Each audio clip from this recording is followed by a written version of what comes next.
మున్సిపాలిటీలోనే దాదాపు 200 కోట్ల రూపాయల అభివృద్ధి కార్యక్రమాలను సంక్షేమ కార్యక్రమాలను ప్రారంభిస్తున్నాం.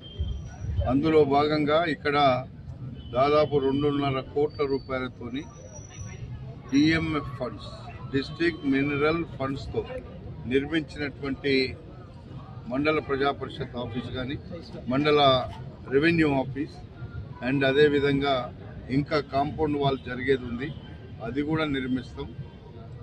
అన్ని వసతులతో ఇబ్రాహీంపట్నాన్ని చేస్తా అని చెప్పిన చీకటి కింద దీపంలాగా ఇబ్రాహీంపట్నం రంగారెడ్డి జిల్లాలో ఇంత దగ్గరున్న అభివృద్ధి జరగలేదు.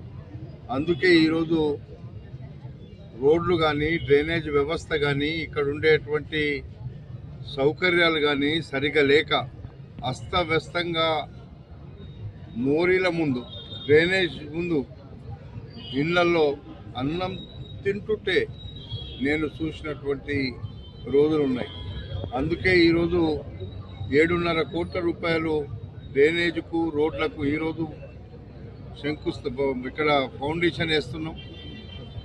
13వ తారీఖు తర్వాత 15 ఇక్కడ మున్సిపల్లో ఎన్నికలు రాకముందే ఇంకొక 20 కోట్ల రూపాయల అభివృద్ధి కార్యక్రమాలను ప్రారంభించింది మున్సిపాలిటీలో.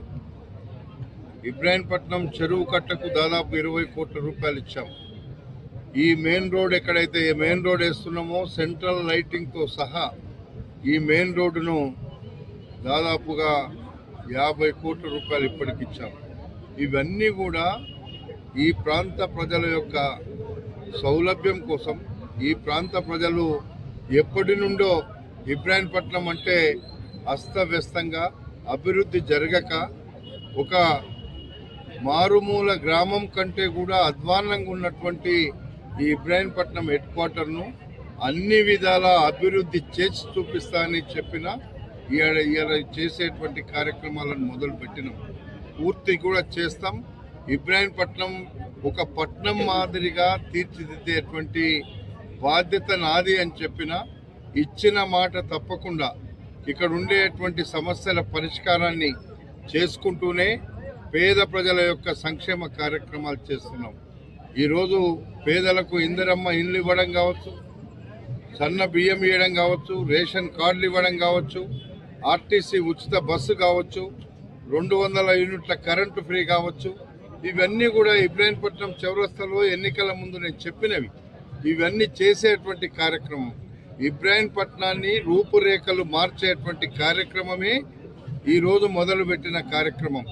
ఇబ్రాహీంపట్నం రూపురేఖలు మారుస్తా అంటే కొంతమంది ఎగతాళి చేసినారు. ఈరోజు పేదవాడు బతికే విధంగా, పేదవానికి అన్ని వసతులు ఇచ్చుకుంటూనే ఈ కార్యక్రమాలు చేస్తాం.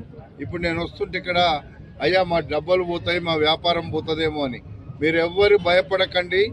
మీ అందరి జీవనోపాధి ఎవ్వరికి కూడా ఇబ్బంది లేకుండా చేసే బాధ్యత నాది.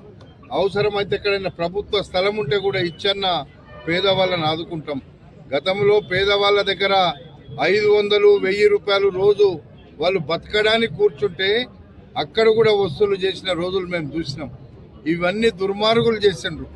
మేము పేద ప్రజలకి అవసరం ఉందో పేద ప్రజలు జీవించేటట్టుగానే అన్ని అభివృద్ధి చేసుకుంటూనే చేస్తామనేటువంటి విషయాన్ని కూడా మీకు మనవి చేస్తున్నా. కొంతమంది ఇక్కడ పక్కకే పోలీస్ స్టేషన్ పక్కకు ప్రభుత్వ భూమిని అమ్ముకుంటే ఇప్పుడు ఆపినాం రిజిస్ట్రేషన్స్. ఎందుకు ఆపినాము? అందులో కొన్న వాళ్ళు మన వాళ్ళే ఉన్నారు.